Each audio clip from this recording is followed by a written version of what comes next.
Hello and welcome back to The Movies Made Us Do It. Me and Matt are back. How are you, Matt? I'm pretty good, sir. How are you? I'm very good. That sounds a lot better this time. Right. Dear oh Round two. dear. Technical difficulties. But anyway, I am good. Watched some new films, one of which is superb. So that's nice. Always nice. It puts me in a really good mood when I've seen a really good film, you know? Well, yeah, that's what it's all about.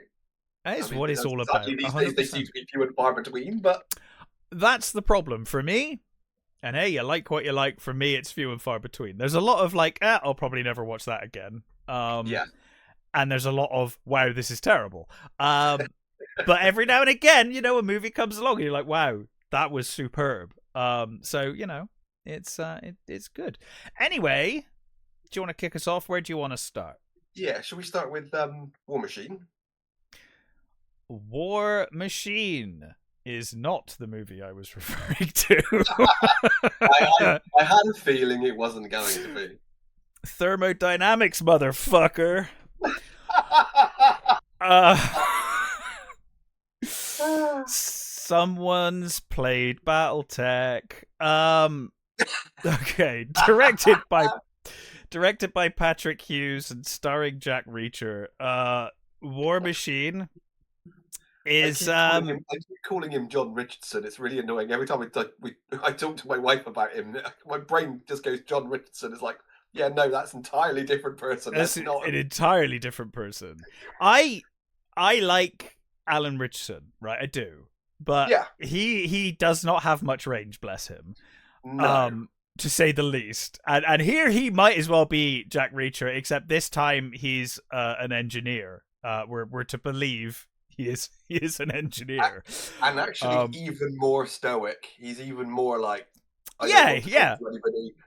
Which, to be honest, is one of the problems with this movie, is because the main character is like, I don't want to talk to anybody. I'm going to ignore you. It's like, we need something here, mate. You know, we need some sort of camaraderie going on. It takes ages for everything to get going, and he's still like being a pissy twat.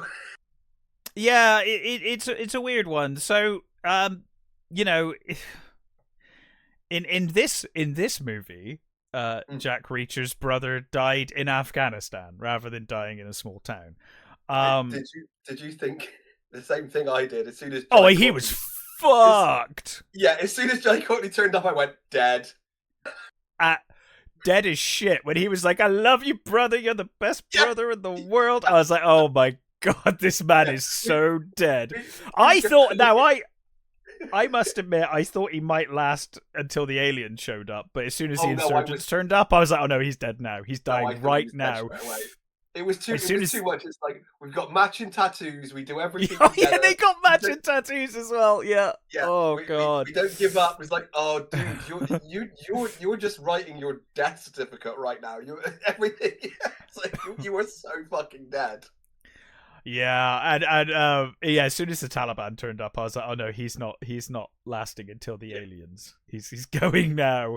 But of course, they have a pact that they are going to become Army Rangers. Now, Army Rangers are very, very specific. They have a very specific job, the Army Rangers. None of which I think are particularly well served by being like 7 foot and roided out of your brains. As a general rule, I don't think it benefits you. So what we get here is a sequence of very fast cuts showing him succeed at all of these things, because I think he would be gassed and dying if he tried to do these things in real life. I don't know. I'm making fun of this movie because it is an easy movie to make fun of. I did have some fun though. So anyway, it's not actually a terrible movie. It's fine. Like, so effectively what we have here is man loses his brother he tries to save him, can't save him. He's like got PTSD, and they're all like, he goes to the ranger school to become an army ranger, and you get every cliche. They're like the like sergeant is like, oh, he's he's not a sergeant. Whoever's in charge, general. Let's call him a general, right? Yeah. He sat there and he's like, oh, this man's too dangerous, but god damn it, he might be the best army ranger I've ever seen. Yeah. And they're like, you're the best we've ever seen, but we're gonna let you go because you're a loose cannon, and it's oh god, it's like he's got the knee injury as well. Don't forget, he's got the knee injury. Oh yes, so he's got all the that fucking knee injury comes and goes. Yeah, as and when the plot needs it to come and go. Yeah, but fine. Anyway, they're deployed on a training exercise. Into the forest, much like dog soldiers, except here we have an alien robot mech shows up, and that's one starts thing I did actually quite like. I like the way they did that in the background. The whole that was nice. Yes, NASA sort of things going on. News items in the background, just talking about this asteroid and stuff. That was okay actually. I quite like the way they did that. It worked quite well. Yeah, I liked that kind of build towards it. I thought that was quite nice. The mech thing shows up and obviously starts obliterating them because they're unarmed, besides some charges that they've got. And so it's a battle for survival. This team of army rangers, now headed by whatever his name is, Jack Reacher. And he hasn't even got a name. He's 81, isn't he? They got like. Oh yeah, he's 81. That's right. He doesn't even have a name. That's why. Okay, that justifies me calling him. I don't even remember. Reacher. I'm sure they do say his name, but I'll be fucked if I remember what it was. And he's only listed as 81 here, so. I think he might just be called Bro in the opening, and then that's that. Dude, bro. So anyway. He's then got to they need to find a way to fight back against this alien mech, because these aliens, their plan is just awful. It's to send down occasional mechs and and just blow up, and then send more occasional mechs. This is where this movie kind of, for me, I'm like, it had its faults, but something like Battle for LA, as silly as that movie was, you're like, yeah, cool.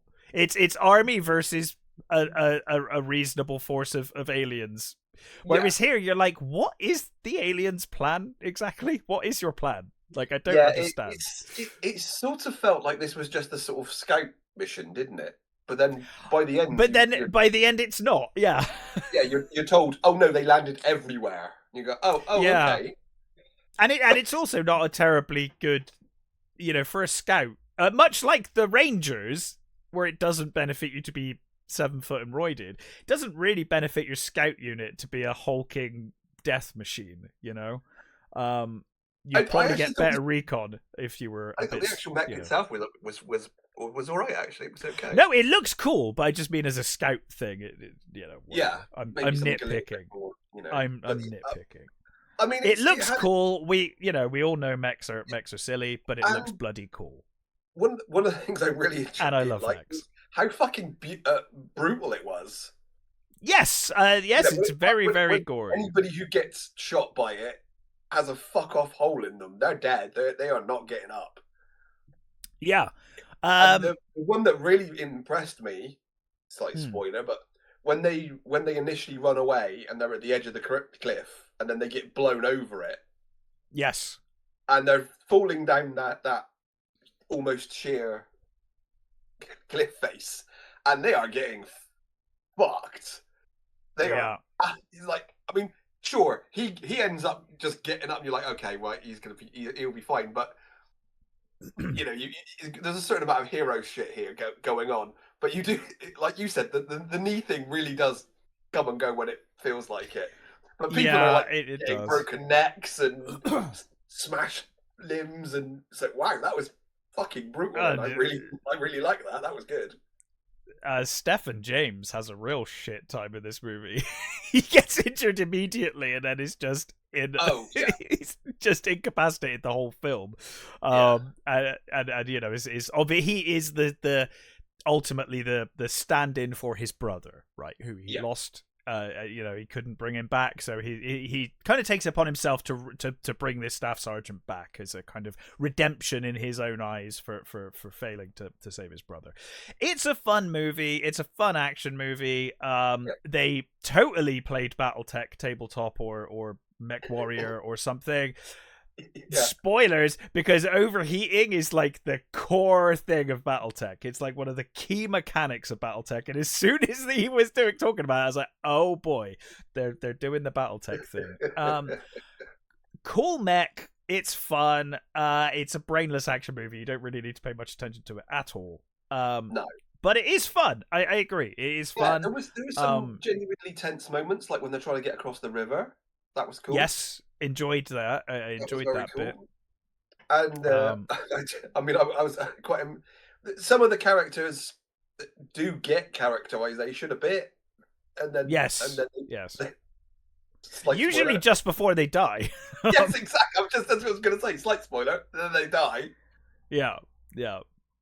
But overall, yeah, you could do worse. It was fun. It was fun. Yeah, there was some nice little set pieces. You know, there's nothing taxing going on here. This is a straight up stick it on, shut your brain off. Which is exactly what I did on Sunday. Yeah, I opened a bottle of wine, had some food, and that was going on in the background, and I had a good time. You know, I did. I had fun. I was entertained, sufficiently entertained. Mm-hmm. So yeah, it's too long, but that's that's normal. Yeah, it could have probably got what, half an hour down? A bit. Maybe, yeah. Which I don't think is that long of a movie, but it's not even that long a movie. How long is it? 107 minutes. Oh, it's 140. Okay, well, all right. Let's be generous and say 15 minutes then. Yeah, 15 minutes. Yeah, but it was fine. You know, you could do worse if you're like you said, Matt. If you're looking for a bit of fun, take your brain out. You got back from work, you're knackered, you just want to chuck something on. You could do worse. Yeah, you got Dennis Quaid doing his. I'm going to turn up for the paycheck, and I'll yes, I'll look stony and grunt some things about how good you are and how much of a loose cannon you are, and that's about it. You know, Jai Courtney, bless him, another movie where he turns up and dies. Yeah, it's like he's almost as bad as bloody Sean Bean at this point, isn't he? Yeah, he is kind of going that way, isn't he? It's interesting. He does seem to have that lot in life at the moment. Although I guess maybe if he's getting paid to do it, he doesn't have to do much work, does he? No. Show up, day's work, move on. Yep. But yeah, I think War Machine, you could certainly do worse. I was entertained. So yeah, there are so many of these sort of, aliens turn up, and I'm going to review another one in a bit, but overall, yeah, that one. It could certainly be worse, but it's not too bad at all. It's fun enough. Let's put it that way. Oh yeah.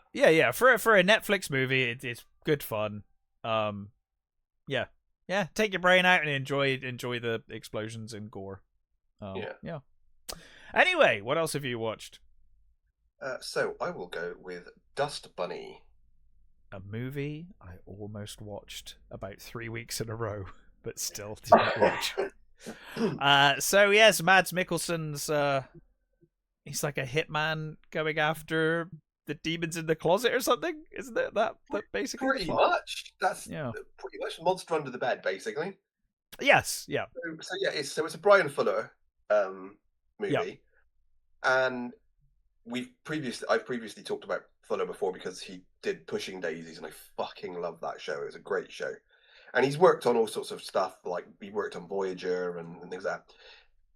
He also worked on Discovery, but we can gloss over that. People need to get paid. Yeah, I understand. He did like Dead Like Me and Wonderfalls, and he's very quirky. He likes doing very quirky things. I also think a lot of good people work on these shows and just don't get listened to. Yeah, I mean that's pretty fucking true. Yeah. So this is basically it has that sort of very. It feels like a very French movie. It feels like Sure. I never remember how you pronounce it, but it's Jean-Pierre Jeunet who Mm-hmm. did Delicatessen and City of Lost Children, stuff like that, Yeah. and you know, all those sorts of like weird, almost creepy French movies that just have this really beautiful style. This has got that to it. So we're introduced to Little Aurora, played by Sophie Sloane, who Mm-hmm. um, is she's scared that a monster Mm. under the floor of her bed in her bedroom, and she can't touch the floor, otherwise the monster will get her. And she's worried that it's gonna eat her parents, and she's she starts showing an interest in the neighbor across the hall, Mm. played by Mads Mikkelsen, who she's convinced is a monster killer. So Right. one evening when he's going out, she follows him and she watches him kill a dragon, Mm. or at least in her head, he's killing a dragon. The evidence suggests that he's killing a load of Chinese guys uh, Right. in a New Year's dragon costume. Sure. But to her, it looks like a thing. It looks like a real dragon, and you know, and she's convinced. So, you know, slight spoilers. Her parents disappear. They do they get eaten, or have they just left her? We don't Sure. really know. There's definitely something happened, Mm. but we're not. You know, is it all in her imagination, or is there something else going on? We don't know. So Right. she basically tries to hire him. It's actually quite funny. She robs a church. She goes to she's got this full on like sunglasses and costume, and she goes to she steals one of the collection trays from a church, and she's gonna hire him, and he you know he's doesn't quite understand what she's getting at, and of course he just thinks it's all in her imagination, and it's all you know children just think about Santa Claus, and you know their heads full of weird shit, and Mm. it's just that. But it does turn out that he does seem to be a hitman. He you know Right. he's got Sigourney Weaver he seems to be his handler, and he goes to meet her at this restaurant, and he talks to her, and they have a fucking weird relationship, Mm. and he's not exactly convinced, but he goes into the apartment and sees that well, there's definitely something happened. There's a shell casing there, and this is all a bit weird. But you know, Sure. so he gets his handler to look into the parents, and you know they discover certain things about her and her parents, and weirdness ensues. More people turn up, um, and I really don't want to give anything away on this movie. Um, but the whole point is it all just in her head? Is it all in her head and just that weird things are happening, or is there really this monster that's living under her bed? And it's wonderfully, beautifully creative. The visuals are absolutely beautiful. It as I said, it's got that what it looks like it could be actually set in the Pushing Daisies universe. It had Oh, everything okay. everything is bright and beautiful and Mm. but a little bit seedy. It's all sort of like the apartment block they live in has that sort of very Parisian sort of feel to it, with the lift and the sort of the lift in the middle of the stairway, and you've got the sort of bright colors, but they're all just slightly a little too tatty and a little, everything's a little frayed. So it's like it's beautiful but decaying sort of thing. Mm. And the relationship that sort of develops between Mads Mikkelsen's character and little Aurora is so wonderful. She is absolutely like darling. You know, she's completely convinced that there's this monster under her floorboards that comes up and eats people and will eat her if she touches the floor. And she has just wonderfully little weird things like she gets around her apartment on this giant hippo statue on wheels. Right. She's like riding this statue through the house with this hippo when she's it's like a gondola. She's got this it's a hobby horse that she's using to sort of steer herself like she's riding the river, you know, going down the River Styx sort of thing along her. Sure. And of course, he comes in and he's checking everything over, and she keeps telling him, "Get off the floor, get off the floor," and you know, he sort of humours her to a sort of certain extent. But there are wonderful little moments. There's this bit where he I can't remember exactly the sort of the details, but they're talking about you know, he's asking her questions, and the thing about pigs comes up, and she says she doesn't eat pigs because she likes pigs. And then there's this bit later on where he's talking to Sigourney Weaver's character, and she just says, "Oh, just kill her. Whatever's going on here, whatever's going on here, you don't want to be involved." Sure. You know, put her out of her misery. Move on. Yeah, exactly. There's something going Right. on here, and she's got these sort of sandwiches that these pork sandwiches in this restaurant they're in. And first of all, he goes in on his own and he's talking to her, and then the girl sort of comes in and he's like, "Told you to wait outside," and she's like, "No."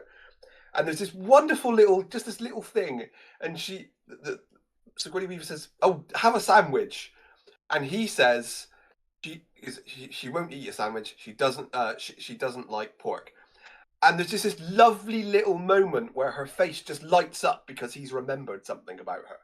Right. And it's Yeah. such a little, almost a throwaway little thing, but it's utterly delightful that this girl is suddenly like she's attached. How attached she's quickly become to his character, and it's got some like little action scenes. You know, there's some just little weird, funny, quirky moments, and the scene where he kills the dragon near the beginning is what is really, you know, fun and creative, and just really, really, you know, really sweet.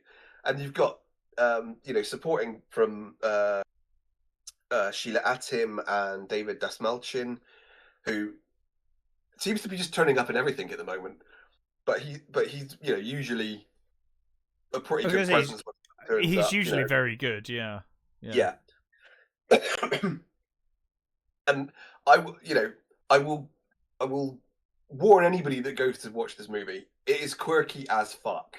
It is very weird and very quirky, and it has, you know, it has a very sort of, I guess, a Burton-esque quality to it. Because I mean, maybe a lot of people haven't seen things like City of Lost Children or Delicatessen or something like that.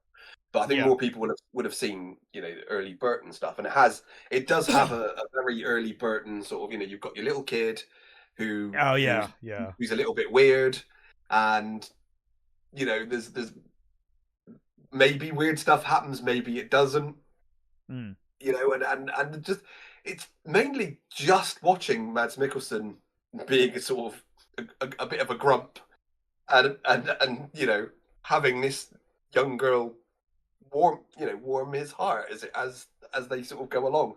And there's just some wonderfully little moments of just pure joy where, you know, there's a moment where she before she hires him, she's sort of waiting for him to turn up, and she comes out with her little hat on and her coat, and she sits there, and she just sits there all day and doesn't move. And you just get these little sort of, you know, things about her character that you like, how determined she is, but also how utterly afraid of this monster that may or may not exist. I absolutely love this movie. It's bloody wonderful. It's so fun and, you know, beautiful to look at. Everybody's doing a great job. The two leads are I mean, I don't think I've seen Sophie Sloane in anything else.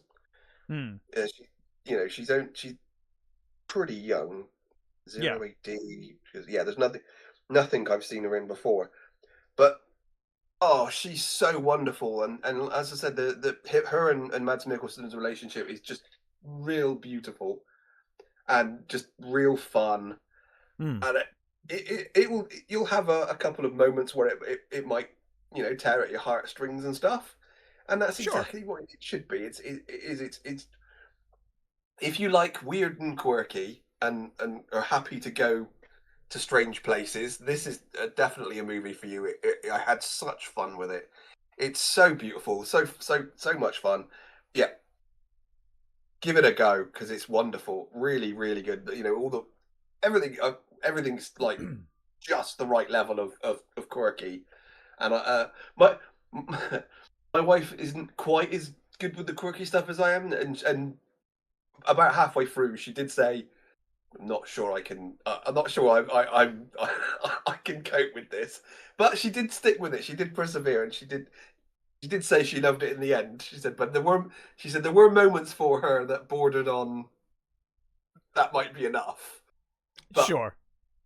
for me, it was utterly charming and utterly brilliant.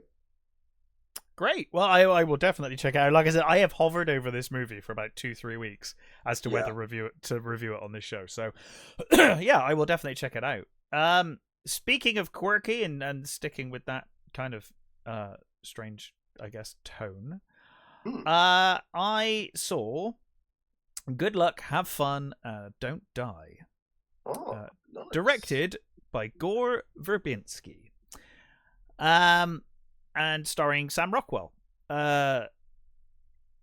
This I think this is Gore Verbinski's best film. Maybe. Oh wow. I fucking loved this movie. This was fantastic. So this is a film about a man who basically walks into a diner in LA, and basically announces to everyone in the diner. He says, "This is not a robbery. I am here from the future." And he needs a special combination of people from that diner to save the world. And obviously he is dressed like a madman. He's dressed in Yeah. like a plastic outfit. He's got wires all over his, all over him and whatnot. And he looks completely unhinged. And it's one of those things that Sam Rockwell is very good at. Is playing just bizarre fucking characters, and he does it Yeah. very well here. He it basically says that he's done this like 117 times in this diner, and every time it's failed. But he's determined that it must be a combination of people from this diner that are going to save the world. So he picks his people. I'm going to avoid spoilers as much as I can with this film. He picks his people, and they go from there. They from there they head out to save the world, whilst being pursued by the police and various other things that happen along the way. As we go along with the movie, we also get flashbacks to the specific people that he's picked. So we see some school teachers, and we see a woman who loses her son. This movie is bizarre. It's in a weird reality where weird stuff happens. Okay. It has a very strong message that I am 100% behind, about the negativity of and the dangers of social media and AI. And it's, Okay. you could say heavy-handed, but I loved it. It's a core Right. theme Okay. of the movie. It's a core theme of the movie. Like, if you're not Yeah. on board with that, sorry, but that is like the whole point of the movie. It's about AI, and it's about maybe not staring at your phone so often. Yeah.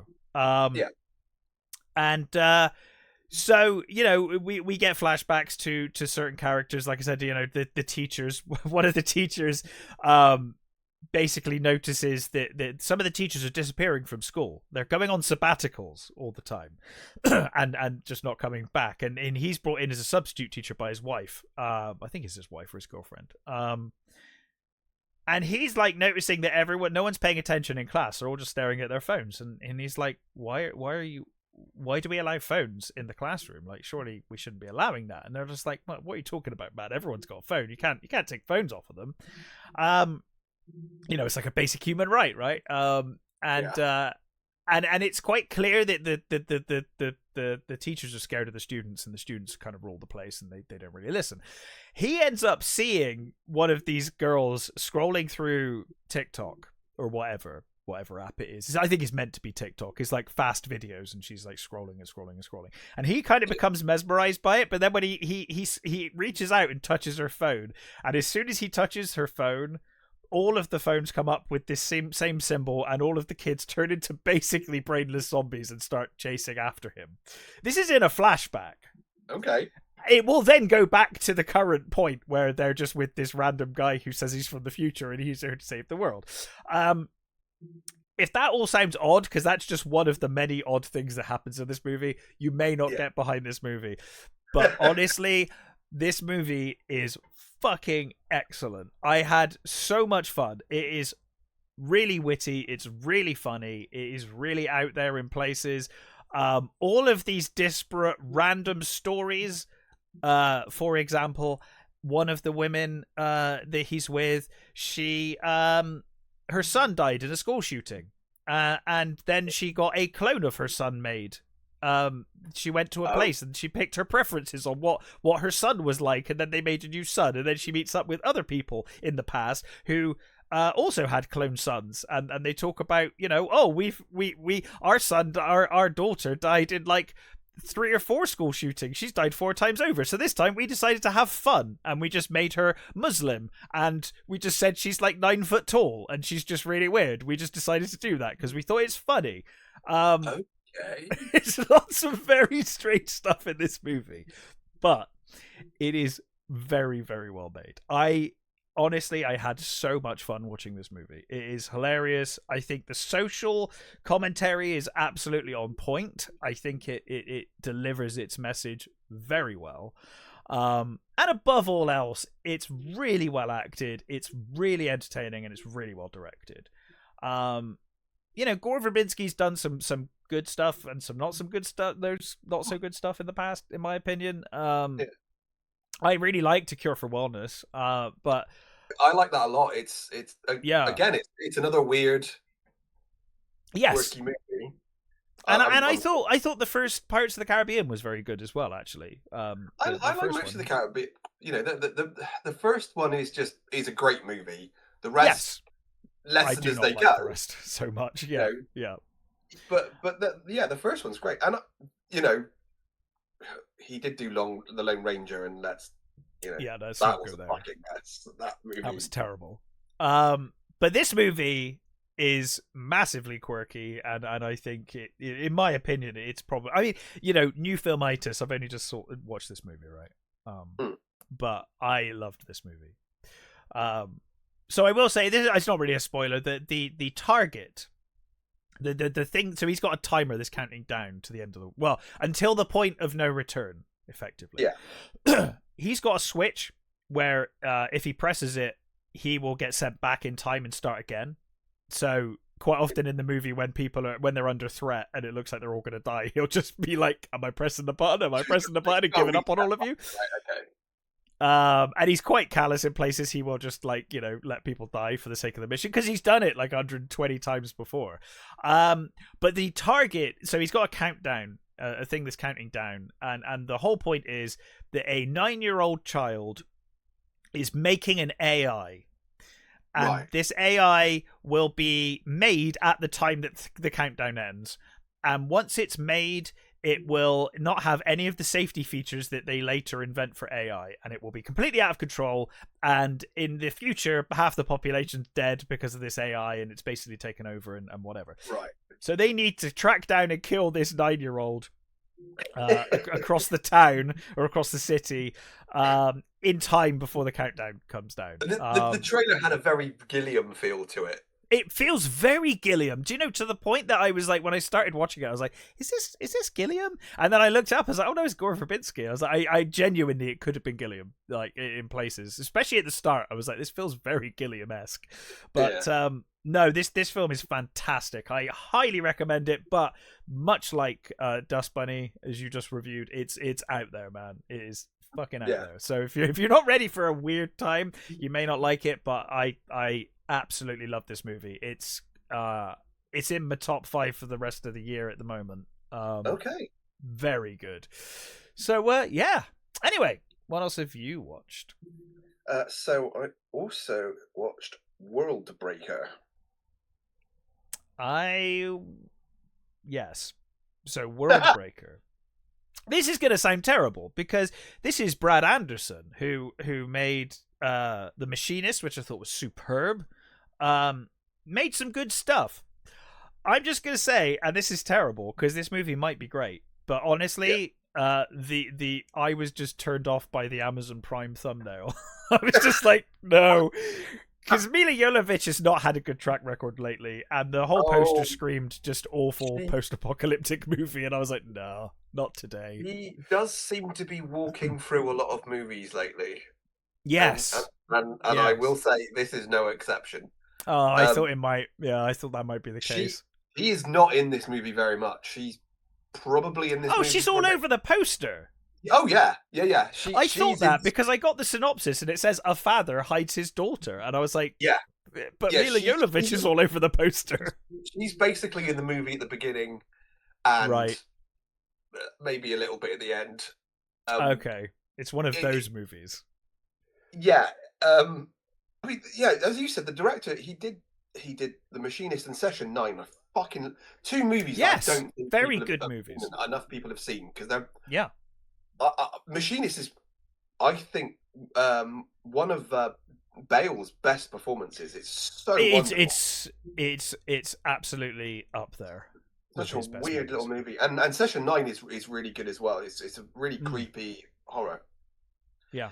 So basically, keeping with the whole sort of alien invasion, end of the world stuff.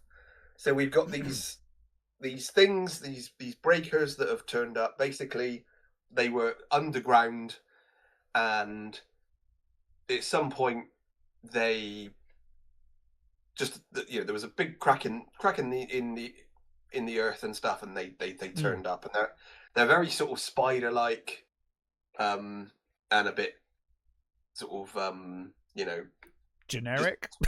Yes. I was. As soon as you said spider-like, I was like, if you asked me to guess, I would have said spider-like. I'm trying to remember the D&D things that they're like. What are those like? Is it the Nagi? They're like sort of almost like spider. They're from Spelljammer. Oh, okay, yeah. One of I think I know what you're talking about, but my memory is failing. Yeah, they're not in. I don't think that they're not in main. They're not main campaign stuff. They're spelled. Anyway, they're like these spidery things that have come up. So you get, Earth is fucked.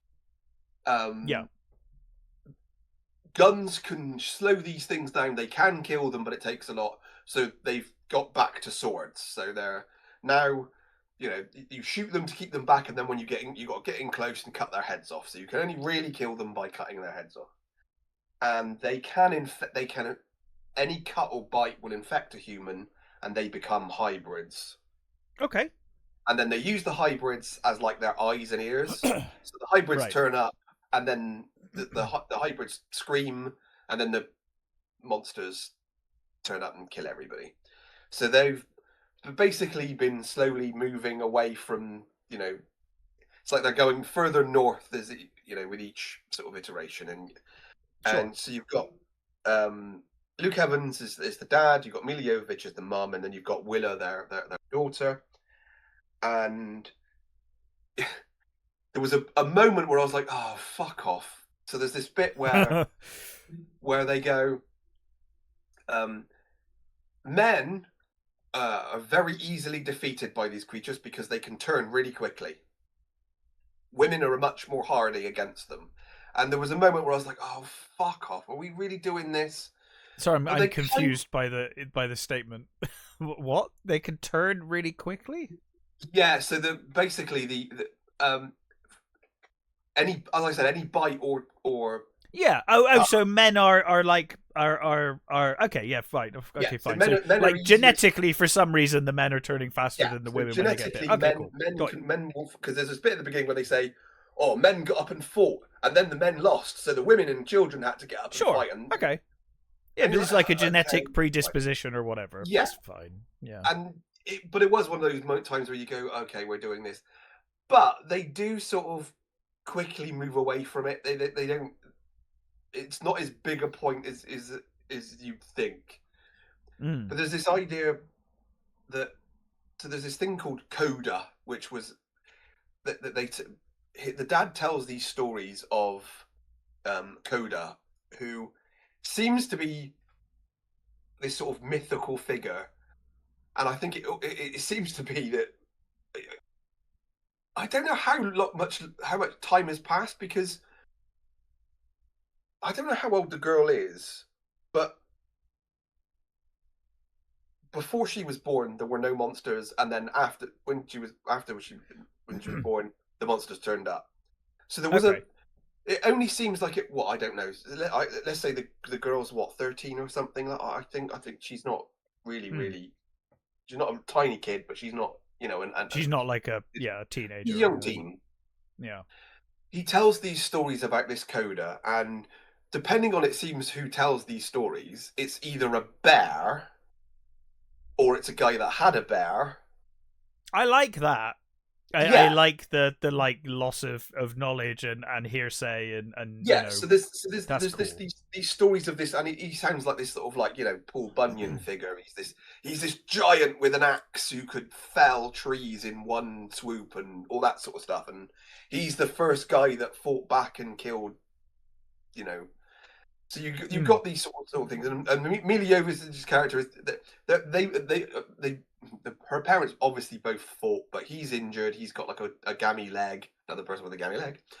He's got a gammy leg, and he was scratched at one point, but he doesn't seem to be turning. He's fine.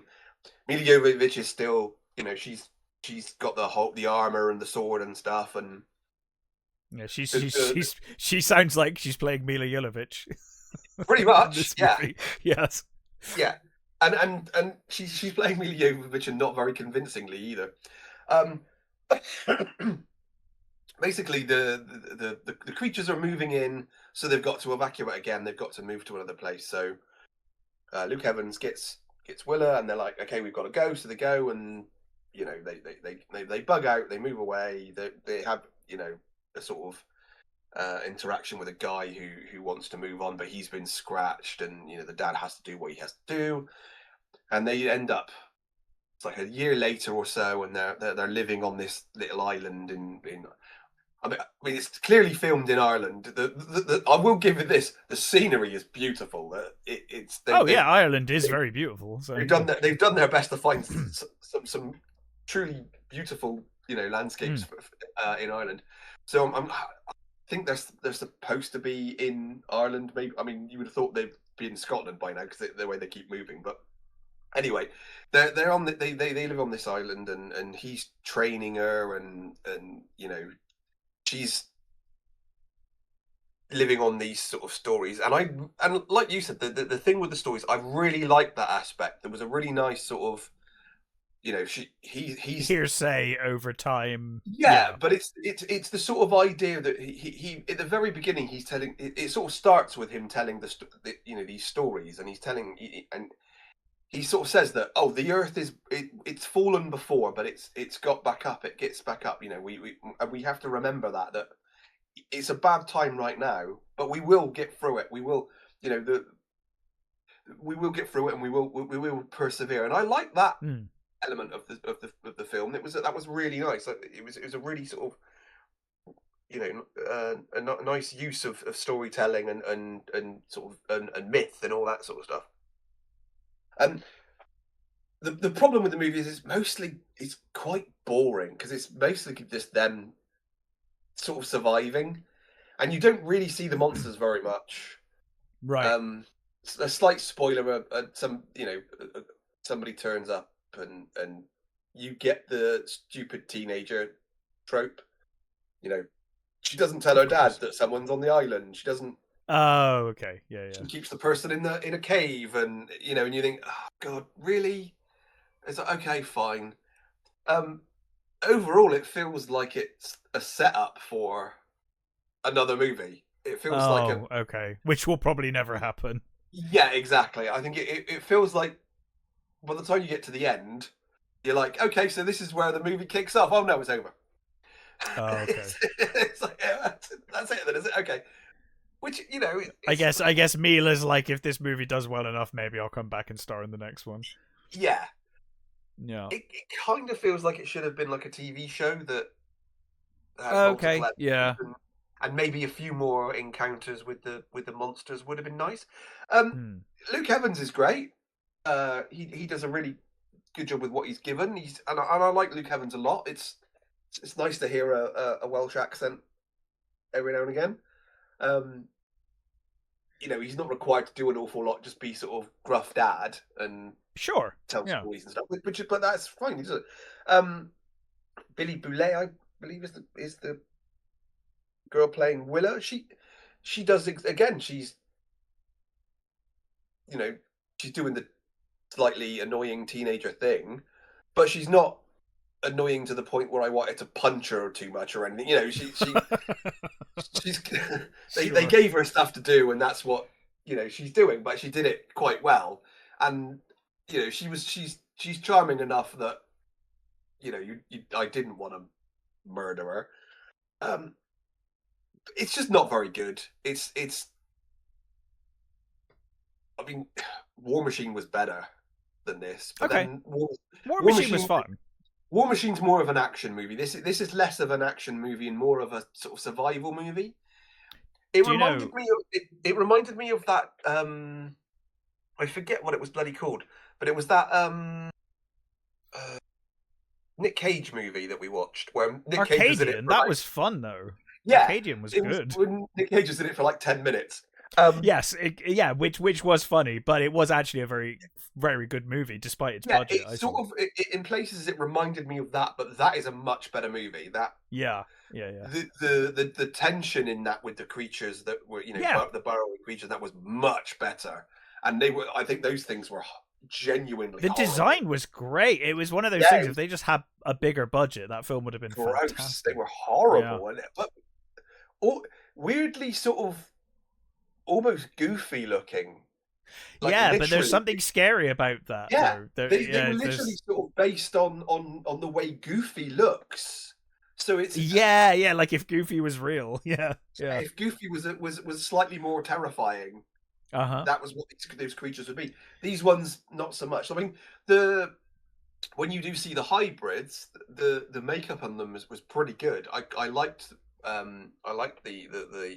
actual hybrids themselves. They were quite cool. Um, but yeah, it's much more of a sort of a quiet, dad and daughter surviving on an island sort of movie, which was fine. It was okay. It had some nice Yeah, I mean moments. that works. I think the worst thing is it kind of had it had better ideas than it knew what to do with them. Yeah, sure. It Yeah, felt yeah. like it could have been a little better, but it's not terrible. Um, but it's something I probably won't think of again, and I certainly Sure. wouldn't watch it again. Speaking And I of this is go on. I'm just gonna go on a tangent. well, I was just going to say this. I won't. I couldn't recommend it. It's not. It's Sure. uh, the two main leads are good enough. They're Hmm. with what they've been given. They're doing a good job. And said it's a beautiful looking movie. There are some nice fun ideas in it, but overall it's just a bit dull Mm. and a bit boring. Well, that's a shame. Do you know I was the thumbnail for this movie on Amazon, as I said, did not win me over. Yeah. Um, and do you know what? It made me think about a movie that I haven't watched in years, and it's one of my favorite rubbish post-apocalyptic movies. Okay. It's really made me want to rewatch Reign of Fire. Which Reign of Fire is one of those movies that I've kind of wanted to go back to, but don't. yeah, like I'm kind of like I'm sure it's shit, and if I Yeah, rewatch it, I'm sure it'll be terrible. But I always remember it was rubbish when I watched it, but I yeah, kind of enjoyed it despite its rubbishness. And I'm like, God, I'm tempted to rewatch that at some point. Um, yeah. I think it was. I'm sure it was That I bad think, when it came out, but yeah, I remember being slightly disappointed with it. yes, There were certain scenes that stick in my mind. There's some really good scenes with the the dragons look great. Yeah, wyvern, but yeah, not that I hate that sort of thing, but it's a bloody wyvern. It's not got 4 legs. It's not a fucking dragon. that's true. I liked the scene weirdly, very much like this movie that we're just talking. I like the scene where they're telling the Star Wars story to the kids, and they've got Yes, like, yes, costumes on and stuff, and that's great. I love that. That was so good. yeah. This is really sweet. But anyway, it's just a slight tangent there. It made me think about a movie I haven't watched for years, probably since like just after it came out. I guess was the last time I saw it. No, but, I don't think I've seen it since then either. No, but probably for a good reason. But it did make me think. That was one of these silly movies that I actually had quite a good time with when I watched it. But I'm sure it's awful. Yeah. Anywho, I believe you have another movie. I do. I also saw Sisu: Road to Revenge. Yes, Sisu 2. Yeah. So this is a film that didn't need a sequel, but here we are. Well, I think that's it, isn't it? It's one of those movies that all of these John Wick movies is like you don't need to make a sequel to this, but you will. So go ahead. And I think that's kind of what you expect here as well. I think it's a good way of saying it. It's saying that though, the first one exceeded my expectations. I did not expect the first one to be as good as it was. So the first one was a wonderful movie, and I think very much like the John Wick movies, like you said, the first one is wonderful, and you don't really need a sequel. But having said that, I quite like the sequels too. They're diminishing returns, but they're still entertaining. Some of them better than others. So basically, this one picks up almost where we left off. Sure. So we're told that after the war, Finland was split. There was the Soviet Union got a section of Finland, and our hero, he is going home where his home was where is now part of the Soviet Union. So he's going to go home. He gets there, and obviously his family, his sons and his wife were murdered by Russians, Soviets. So they were murdered by Russians, and in particular they were murdered by Stephen Lang's character, Igor Dragunov, who when he first turns up is like in a prison cell, and Richard Brake turns. It's like who should we get to play evil Soviet guys? How about Richard Brake and Stephen Lang? They'll be perfect. Perfect. They are perfect. I mean, that is good, solid casting. So Richard Brake turns up and says, "Hey, you know that guy whose family you murdered? He's just turned up in the country, and we want him dead. So here you go. Off you go. Off you pop. You go and kill him, and we'll let you free," sort of thing. Also, by the way, he killed half the German army. Just so you know. Yeah, he killed half the German army. Well, I mean, they do say how many of the Red Guard he's killed. He's like, this guy killed. Like, that's why they want him dead. He's killed a fuck ton of Red Guard, and they want him dead. So off you pop. You go kill him. So Atami he gets to his house, and he looks around, and he sort of has his little emotional bit about his kid and stuff, and then he takes the house apart. So he completely demolishes the house, in section. He marks it down. He marks the pieces. So he disassembles the house, not just not knocking it down. He disassembles the house, puts it on the back of a truck, and he's going to drive it back to Finland. Right. So then, basically, what in this one, it's a case of it's him and his house trying to get home, and it's right. Stephen Lang and the Soviets trying to kill him. Thus the road to revenge. Yeah. Yes. So it does exactly what the first one did. It just does ridiculous stuff that you just think, no, he's not fucking surviving. I mean, at this point though, I'd be very sad and disappointed if they didn't do that. No, exactly. And it would be like watching Crank 2 and being disappointed that it was over the top. You're like, come on. Yeah, by the over halfway through the movie, you just think, this dude can't have any blood left in his body. There's no way he's got any blood. But I mean, in the first one, after by the time you get to the plane crash in the first one, you're like, Jesus, okay, fine. Yeah, and you get a ridiculous thing with a tank. You get these things with a rocket. Then you're like, how much fuel does that fucking thing have in it? There's a thing there's a whole bit on a train. It's basically more of the same. Everything you got from it's more of the same, but slightly less. I think that's the thing. It's and that's going to be the case, isn't it? That's inescapable. I think it's still great. It's still fun. That's good. It's still ridiculously over the top. And the director said that things that inspired him on this one were the Indiana Jones movies and Buster Keaton.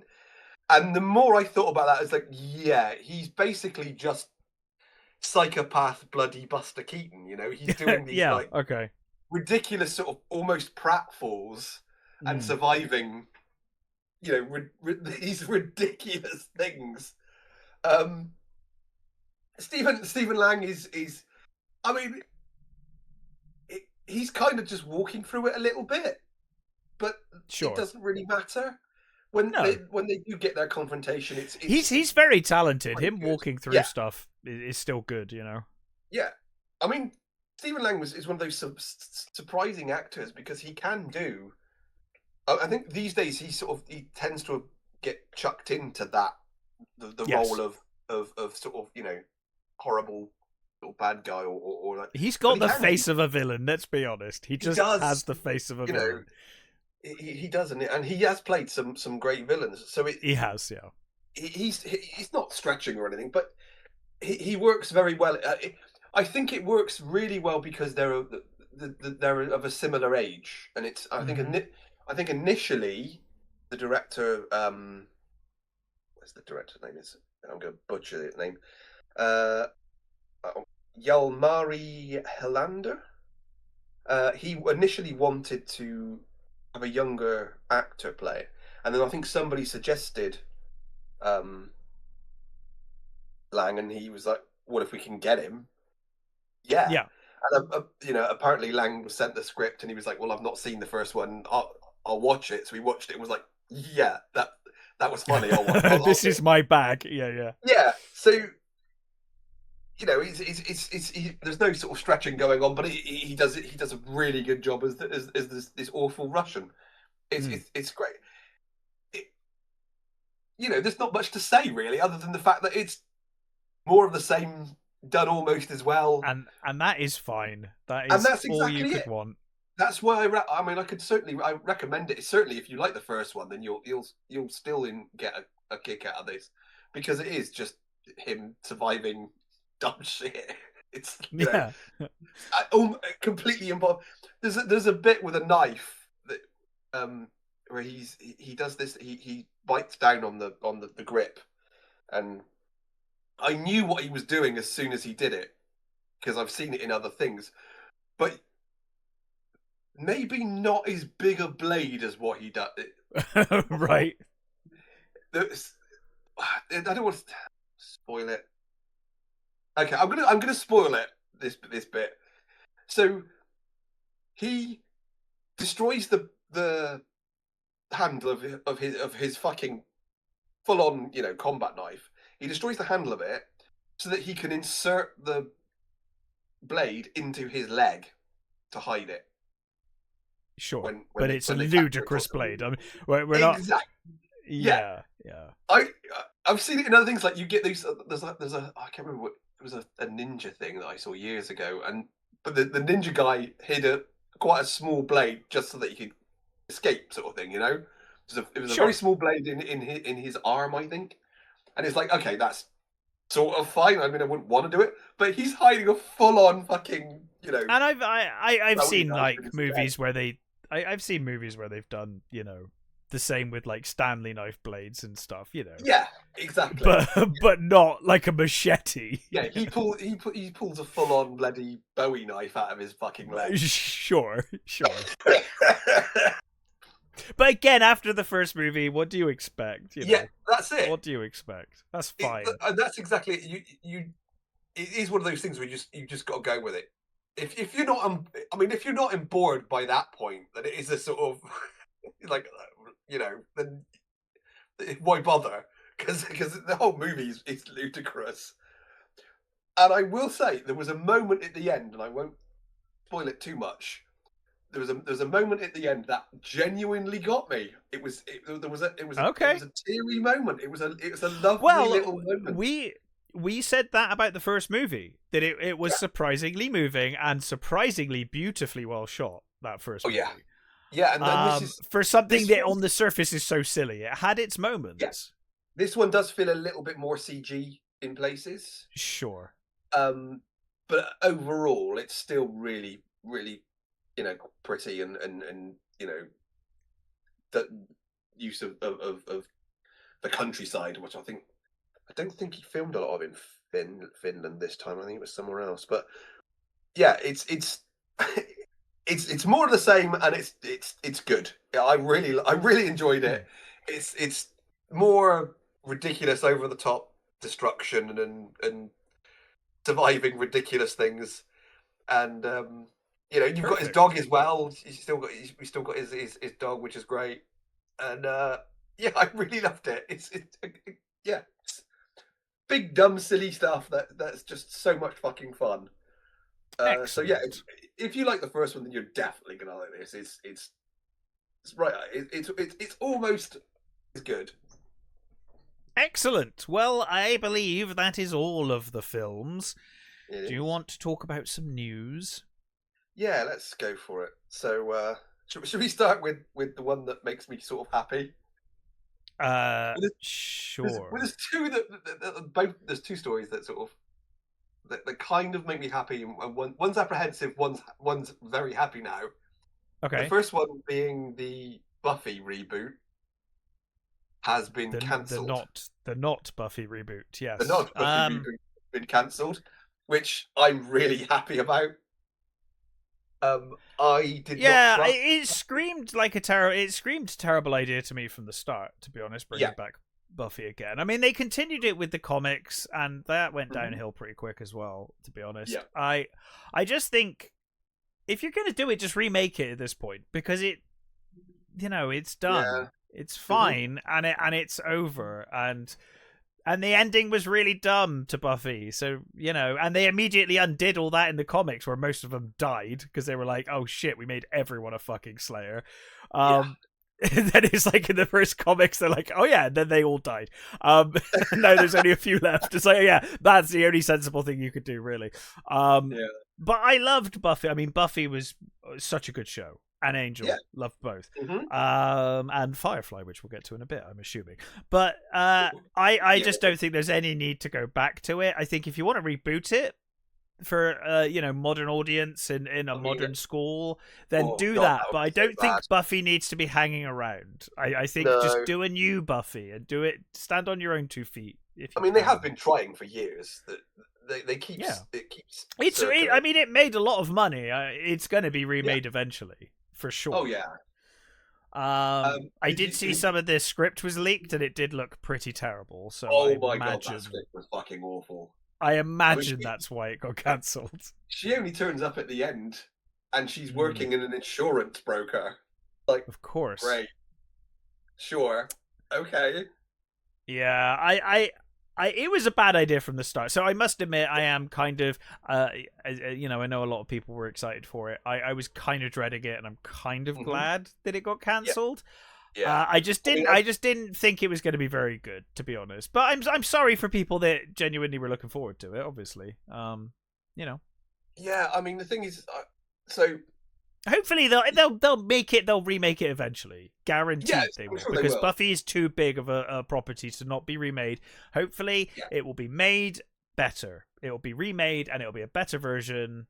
You know, they've Hmm. got time now to go away, change the script, start over if need be, and come up with something great. And then yeah, maybe we can enjoy some new Buffy. But yeah. I mean, I'd rather they didn't do anything I new. would rather they didn't, but I've But always been that way. I have always been the way that kind of person. It's like I personally, I don't think that things need to go on forever. I've said this about Star Wars, Star Trek, all of it. You know, all of these things. I just don't think yeah, that a show or a movie series or anything needs to go on forever. It's fine for things to have a beginning, a middle, and an end, and then be done. You know, yeah, I don't need Doctor Who to go on forever. I don't need Star Wars to go on forever. You know, like, and I think, you know, I know we've criticized a lot of these properties for the directions they've gone in, mm. but I do think a big element of it as well is just like these things aren't meant to go on forever, and you just force it on and force it on, and of course it's going to get I, naff in the end. I think it depends on the show. I mean, Star Hmm. Trek lends itself to being lots of different things. You know, that Yeah, of course. you I'm can not saying do. it's impossible. I'm just No, saying that I you think know the some Buffy things. with Buffy, I think if you were to continue it, I think with Buffy, you're better off Starting having an again. entire yeah, exactly, having a new Slayer and moving on from Buffy. You know, I mean, obviously that's a difficult thing to do, but I think the worst thing you could do is shit all over what's come before, and Yeah, that's I think silly. that's what That's would really happen. silly. I think that's what I would mean, happen. there was the Buffy movie with a different Buffy, and that was fun enough. I, I love the original movie. I think Yeah, it's naff, but it's it's its own fun. thing. It's Yeah. silly and it's got great moments in it, and I really enjoy it. You just have to take that as its own thing. I think you know, So yeah, even we've though already had two there Buffys. are We can have a elements of it that third. carry on into the you know Yeah, yeah. There's the aspects for sure. um. But yeah, I wasn't sad to see it go. To be honest, I in wasn't. the state that it's currently in, I and think hopefully they'll do something better if they're going to do it. I think the main problem with this, and also because we're going to talk about that too, is the Firefly thing. Yes. Is the main problem with both of those things is there's no Whedon. That's almost a deal breaker. That's Well, it's difficult, isn't it? Because obviously he's you know hated, I guess, yeah, in Hollywood and whatever, and by yeah. people for various reasons and probably Mhm. legitimate reasons. I haven't really bothered to look into. I don't really look into this shit, but for whatever he's done, fair enough. If he's a piece of shit, he's a piece of shit. Yeah, That said, yeah, he sounds like a dick, right? So fine, he's a piece of shit and he's done awful things, and then deservedly so. Then he's off, and people don't want to work with him. Fine. mhm. That said, he was very talented. Yeah, You know, these things aren't mutually exclusive. You know, uh, because you yeah. become a dickhead doesn't mean you're less talented all of a sudden. You're still Hmm. just as talented. He's very talented, and Yeah, he was very good with these shows and these properties. And it is going to be difficult to capture the spirit of those things yeah. I again without him. It is going to be weird. It is going to be yeah. difficult. And I almost think like you almost need to approach it in a totally different way. You know, Mhm. just be like, we're going to do like a super dark serious Buffy or something. I don't know. Just like be like, we're not going to even try. We're going to do something very different with it. I Well, I don't think know. It's a difficult one, and Firefly, I guess, as we're moving on to Firefly, is a yeah. similar situation, right? Hmm. And I mean, The this is only going to thing be animated I'll as say well. the difference between in this respect is I trust Nathan Fillion and the rest of the cast. He said With he that got the property. okay from Yeah, he Aiden did. as He well, said he's right? got the okay. He's got 2 people that worked and actually met on the Firefly set. Apparently, he's got Talented two, people too. talented writers working on it. So that's already given me, thing. Whereas I think with Sarah Michelle Gellar has said stuff about Buffy in the past that just makes me think I wouldn't trust you to continue the work. I don't I trust think her. she did. She was one of those people, and you see it quite a lot. Not usually with a show that big. Well, actually, sometimes with a show that big, but like you see it a lot with like shows like Power Rangers or Sweet Valley High. You get actors and actresses that were in those shows, the shows that kind of made them. Yeah. That then are suddenly like embarrassed by it and a bit ashamed by it, and they're like, "Oh no! But I'm an artiste. I'm much better than those shows." And it's like you should just embrace those shows. They made you. There's nothing wrong with that. Like, she might have changed her attitude a little over the years, but she was definitely one of those people that was like, "Oh yeah, I want to do better things than Buffy," and then she didn't. Exactly. I just think you should just be proud of your work and what you did. It's cool, Yeah. It's weird to me. Let's face it. Look at Shatner. For years, Shatner was didn't want to talk about Star Trek and didn't really. Yeah. And then he just at one point he just embraced it. It was like, no, actually, this did make me who I am. This is. And hopefully Sarah Michelle Gellar will do that now. Is that still her name? She's married, right? But anyway, whatever. No, she's still Sarah Michelle Gellar. Okay, so hopefully she'll do that too, because I think Buffy is something to be very proud of. I think that was a fantastic show. Yeah, and let's face and I thought she was fantastic in it. Almost everything these days, like fucking Star Trek Academy and all that sort of shit, they're all trying to use the Buffy formula. They're all they're all trying for that Whedon humor energy. Failing horribly, but they're all. Well, I haven't seen it, but it looks like it's failing horribly. But yeah, I think the difference here is I think there were with Firefly. I think the people involved love the show more than I think the people involved with Buffy were. Yes. I have questions. I think I like the idea that it's a animated show. I'm fine with that. It's going to be set obviously before the movie because they've got what. Well, or are they ignoring the movie? That was my question. No, are we ignoring the movie, or are we? No, I think they're saying that the movie still happens, but it's going to be set in the period of time from the last episode to the which is always again. This is the problem with Firefly. Serenity. Mm-hmm. It is a pretty good movie. Yeah. It's astounding when you consider that was literally the 4-year arc that they just shoved into a movie. Yeah. But it's always felt to me like Firefly was uncontinuable because you've killed off 2 key characters.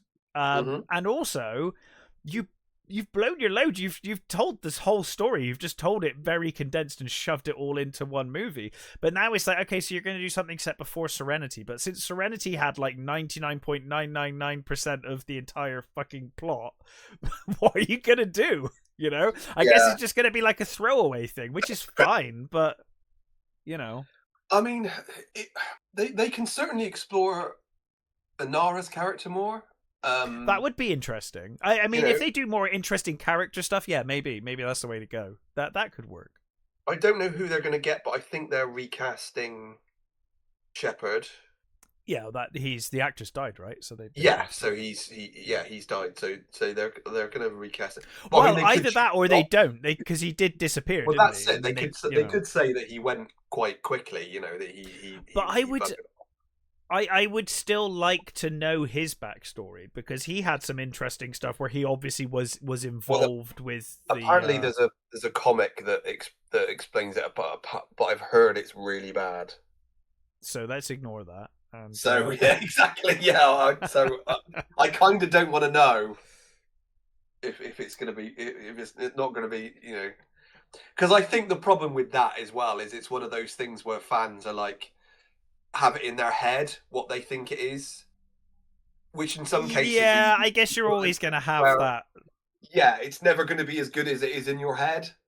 So I don't know whether that, that is just the case of that or not. But yeah, no, yeah, I know what you mean.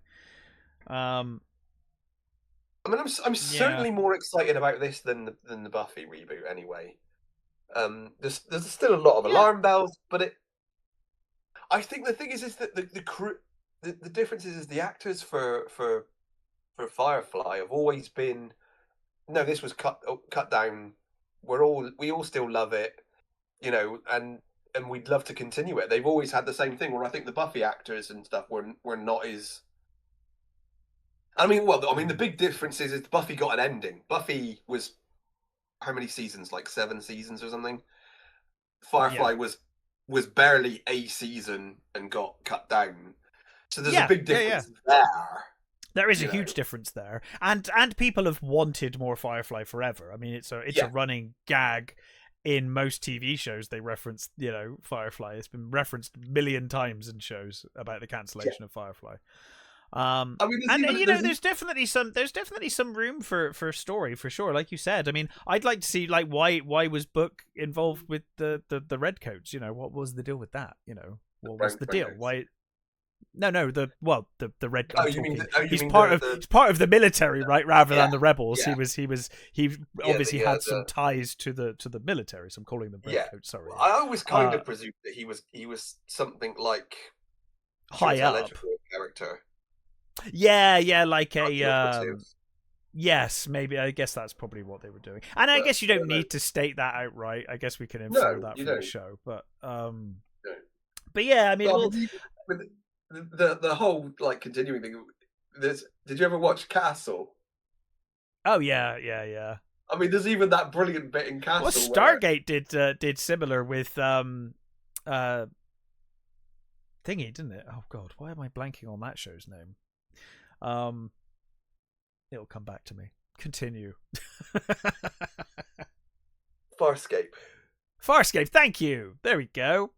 Yeah. They did like a Farscape reunion, and then Castle did a Firefly thing, and yeah. Well, the one I like is the Halloween thing. The Halloween costume. He turns up and he's like Space Cowboy, and his daughter's like, "Haven't you moved on from that?" And he's like, "Yeah, I like it." Yeah, that's good. It is good. We'll see. I'm kind of, and instantly when it was announced, I was like, this is going to be a disappointment when they were teasing it, because I was like, there's no way they're going to actually do this. And then when it came out, it was because at first I was like, it's going to be a fucking comic book or something.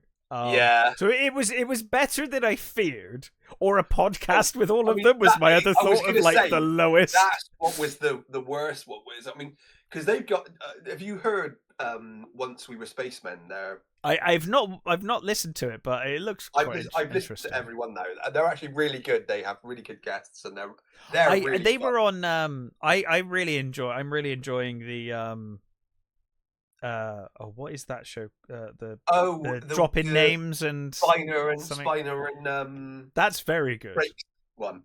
I got it on my thing. I haven't watched it yet. I've been enjoying it. It's been good. And they were on that, and they were promoting their own podcast. And I was like, I must give that a listen at some point. I've got that on my list to get. I've also got the one where they're talking to Seth MacFarlane as well. That looks like it's going to be a good one. That was a good one. Yeah.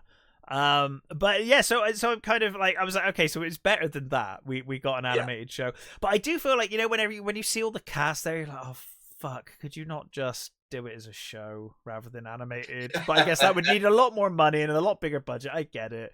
I mean, the thing is that they all look pretty good. They can all pull it off still. They've all aged a bit, but I think all the women look great.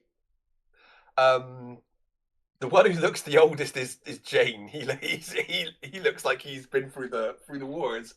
But I think they all well, and Summer Glau's not going to be pulling off a teenage child. No, river. Like that's not happening. No, that's true. But whatever. I guess the thing is, the obvious thing to do would be to do another a sequel to Serenity. But then at that point, you haven't got Wash and you haven't got Book, so then it's going to be a big part of the show's missing. And how do you deal with that? And no. Short of bringing in his twin brother or something, or ignoring Serenity and just being like that never. Yeah, but the Serenity's too good to ignore. That's the. I know it's a great movie. It is for especially for what it's trying to do. It's remarkable. Yeah, we did that twice. You know, he surprised me twice because fucking Serenity. I was like, there's no way you're getting like 4 seasons of a show into a movie, and he did it. And then Avengers, I was like, there's no fucking way you're getting this cast together. God of Thunder with Iron Man. That just sounds so dumb. And Captain America. And he did it. I'm like, all right. he did it. Yeah. Fair enough. You know. Yeah. Yeah. I guess we'll see. I'm cautiously optimistic about this one. I'm just not sure what you're gonna do. What's your story gonna be? But yeah. Yeah. I'll certainly watch it. That's for sure. Yeah, that's the thing. Is I'm definitely gonna give it a go because.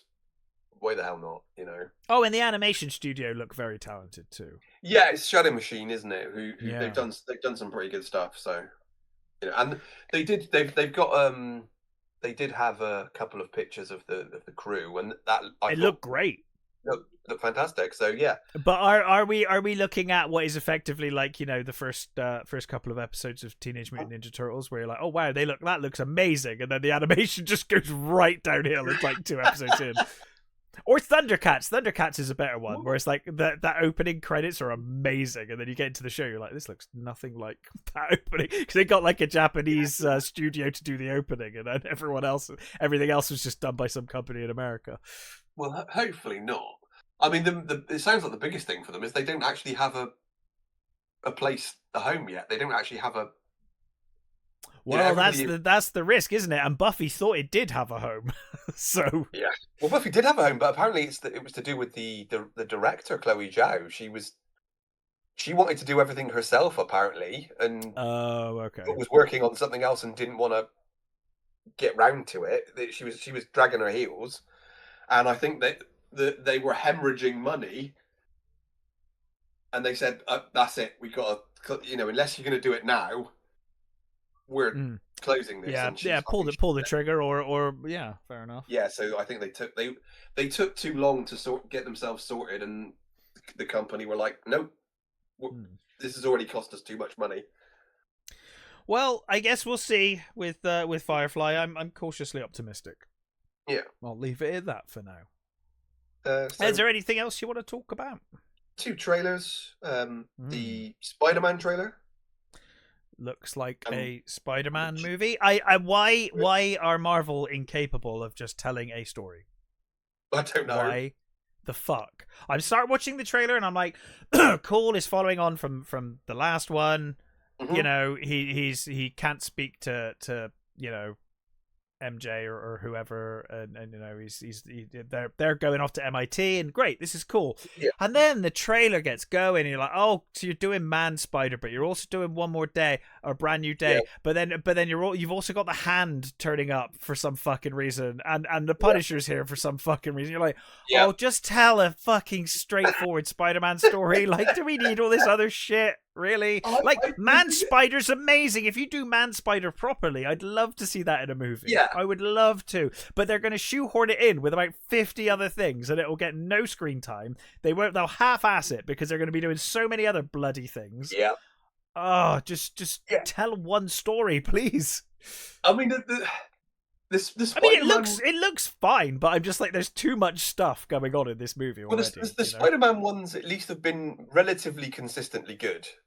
They have. I was shocked that the last one, because I don't even like multiverse stuff, and I was so shocked that the last one I really enjoyed. Like, I didn't think I was going to like that at all. They actually did a really good job with that. They did a very good job with that movie. I mean, it kind of helps that they brought in really good fucking characters.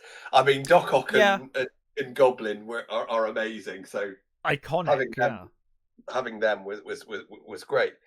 I always forget that Sandman was also in that movie.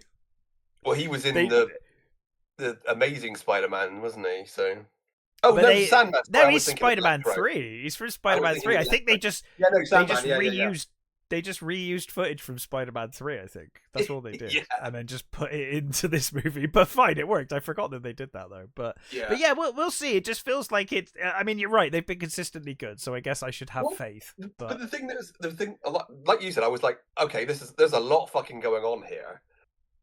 But I didn't like so there's two things I didn't like. I was like, oh, so you're doing the whole, oh, my powers are going, oh dear. It's like, oh, let's not do the I'm losing my powers thing again. And then the whole, oh, I'm spending all my time pining over. It's like, wouldn't this have been a nice opportunity to actually get the real MJ in? Really bring in Mary Jane? Wouldn't that have been a nice thing? I mean, it would have been. Those two. The problem with all of this is that it's too late because the universe is ending in the next movie. That's so true. Yeah. But yeah, you're right. It would have been a nice opportunity to. I mean, Ned's okay. I mean, one thing I do like. I will say one thing that's consistent that they got right about Spider-Man is that, in my opinion, Spider-Man's life should always be shit and a shambles. That's just how Spider-Man's life is. He goes from one miserable fucking situation to the next miserable situation. That is Spider-Man's lot in life. Yeah. So they did that. They got that. Yeah, that's true. That's true. The Man Spider stuff would be so fun if they actually did a movie of it, though. Like, actually properly did a whole movie on it. That'd be cool. Yeah, I mean, like you said, I don't know what. And Hulk's in it now as well. I forgot Hulk's also in it. Hooray! Are they going to use him properly? No. I think he'll be Banner the whole movie. I bet he will barely do anything. Yeah, I mean, we'll see. You're right. The other ones were great. It had some nice stuff in it. Overall, I was a bit meh. I mean, none of it looked bad. It's just that there's so much of it that I just don't know how they're going to do it in a movie, one movie. That feels like 3 movies worth of stuff that they're shoving into one thing, movie. Isn't it? Like you said, it's that universe is coming to an end. So it felt very much like, let's see if we can cram as much shit as possible in before what if we told what if we told every Spider-Man story ever that we haven't yet told in the next movie? Yeah. Let's do the Clone Saga. That'll really bring things up really well. That won't make things even more fucking confusing at all. Oh well, they're all going to come back for the end, getting the new Avengers movie anyway. Yeah, none of that is filling me full of confidence either. That all sounds. Are all the Mary Jane actors are all the Aunt May actors still alive? Can we get a scene where all the Aunt Mays point at each other like Spider-Man points at Spider-Man? Do that in your rubbish Avengers movie, please. I don't remember whether the Tobey Maguire one is. No, I don't know. I think she was younger than she was playing, though, right? Yeah, I think so. Yeah, but so maybe. But anyway, we'll see. I mean, again, you're right. The last 3 have been great. They've been fun. Yeah. So hopefully it'll be good. It just feels like they're shoving a lot in there, but we'll see. And lastly, the June trailer. Yes. Cool. You're not a big fan. I like these movies. I'm not a big fan of this iteration, no. No. I thought this one looked dull. I don't know. We're moving into June Messiah now, which is interesting for me. I think is I guess we'll see. We'll see. Yeah, I mean, it still looks good. I mean, overall, I'm still not a big fan of the design of a lot of the stuff in that one. I think it lacks the personality that the Lynch. Oh yeah, has. Of course it does. I mean, no, but like when you're talking about Lynch, like Jesus, how do you match Lynch with anything? I think there's room for both in my world, at least. Yeah. I mean, I don't hate the movies. I was just a bit disappointed in them. I think they just didn't.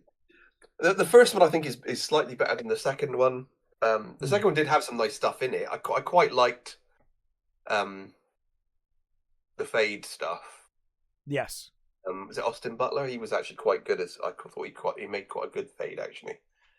There was too many deviations that were like questionable with Charney and Raban. What they fucking nerfed Raban in that second movie.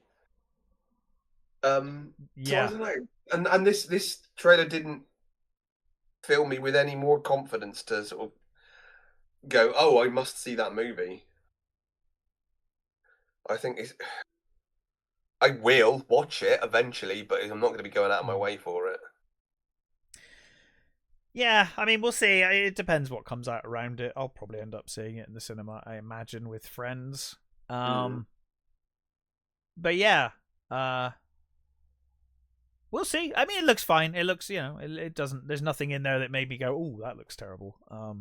And I've enjoyed the last two. I agree with you. I think the first one's better than the second, but enjoyed it nonetheless. And I'm kind of happy that we're moving past June and into June Messiah, which I've never seen on screen, obviously. So that'll be fun. That would be one of the only reasons to sort of to go with it, is because it is moving on.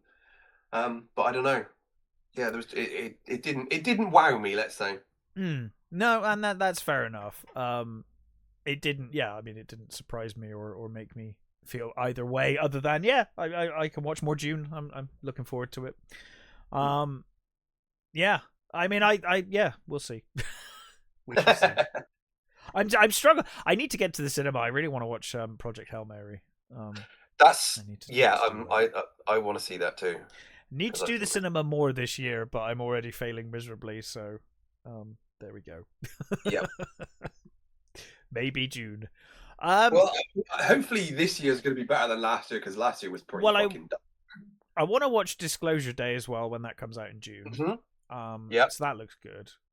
If I can see Project Hail Mary and and maybe June, then I'll feel like, okay, I've done some cinema this year. But yeah, we shall see. Is there anything else you want to talk about?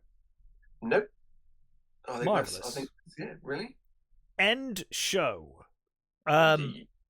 Cool. What are we doing next week? Have you decided yet? I haven't decided. We'll discuss that after the show. Marvelous. It will be a surprise, but we will be back next week with a deep dive into a movie. Until then, stay safe, take care, and we will catch you next time. Bye.